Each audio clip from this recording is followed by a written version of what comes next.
আসসালামু আলাইকুম, সবাই কেমন আছেন? এই যে ঈদের শপিং করার জন্য বের হয়ে গেলাম সবাই মিলে। মানে আমরা এত মানুষ, মাশাআল্লাহ, মানে একটা অটো আমাদের সম্পূর্ণ লাগছে, ঠিক আছে? আর এই জায়গাটা অবশ্যই চিনেন, যে চিনেন অবশ্যই জানাবেন এটা কোন জায়গায়।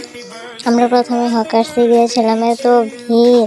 তারপরে চলে গেলাম এফএ টাওয়ার। ভাবলাম এত দূর আইসা, এত দূর আবার কি রিক্সা দিয়ে যাবো, তো হাইটে হাইটেই চলে গেছে। ভাড়াটাও বাঁচলো, এক্সারসাইজও হলো। এত ভিড়ের কারণে হাঁটাও যায় না, রিক্সা দিয়ে যাওয়া যায় না, কি একটা অবস্থা। যেখানে যাই সেখানেই ভিড়, যেখানে যাই সেখানেই ভিড়। কি আর করার, ঈদের শপিং তো করতেই হবে, তাই না? ভিড় হলেও করতে হবেই হবে। তো আমাদের জামা কেনাকাটা হওয়ার পর আমরা জুতার মার্কেটে চলে গেলাম জুতা কেনার জন্য। জুতার দাম এত বেশি, আল্লাহ! আর একটা জিনিস ভালো লাগে, ঈদ উপলক্ষে সব জায়গায় সবগুলা মার্কেটে এত সুন্দরভাবে সাজানো হয়েছে, যেমন মনে হইতেছে বিয়ে বাড়ি। অনেক ভালো লাগছে, মানে এত সুন্দর, মানে ঝাড়বাতি দিয়ে এত সুন্দর করে সাজানো আছে, অনেক ভালো লাগছে। আর এই সময়টা মানে ঈদের জামা কেনা থেকে ঘোরাঘুরিটাই অনেক ভালো লাগে। ফ্যামিলি সদস্যদের সাথে ঘোরাঘুরি, এটার মজাই আলাদা।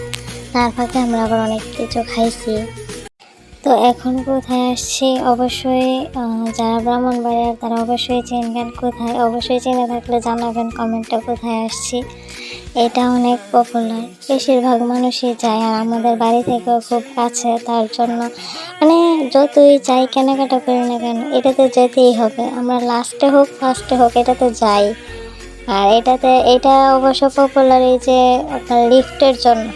লাস্টে এই যে দেখেন আইসক্রিম, মানে হাঁটতে হাঁটতে এমন গরম লাগছে, কারণ রিক্সা দিয়ে আসা তো সম্ভব না, তো ভিড়। তার জন্য সবাই আইসক্রিম খেলাম। আইসক্রিম খাওয়ার পর আত্মাটা প্রশান্তি লাভ করছে, মানে অনেক ভালো লাগছে। আর দেখেন, আমি একা কেন দেখবো, আপনাদেরও দেখায় কত সুন্দর